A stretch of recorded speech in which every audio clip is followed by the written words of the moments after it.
Marami ang naantig sa videong ito kung saan makikita ang isang dolphin na sa loob daw ng 2 linggo, pilit daw na tinutulak pataas sa ibabaw ng tubig. Ang wala na raw nitong buhay na anak na para bang ayaw nitong mapag-iwanan nito ng kanilang pod o grupo.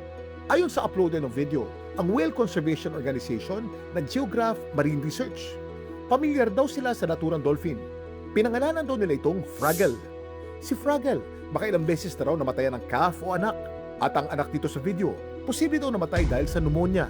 Ang pag-alaga sa mga may sakit, sugatan o namatay nitong kapwa, isang ugali na naobserbahan sa mga dolphin, orca at iba pang cetaceans. Ang tawag dito, epimeletic behavior. Epimeletic behavior is yung postmortem na attentive behavior na tinatawag natin. Dito pumapasok yung maternal instinct sa pangangalaga ng mga anak nila. Hindi pa tiyak ng mga eksperto kung ang kilos na ito ay katumbas ng pagluluksa o grief nating mga tao.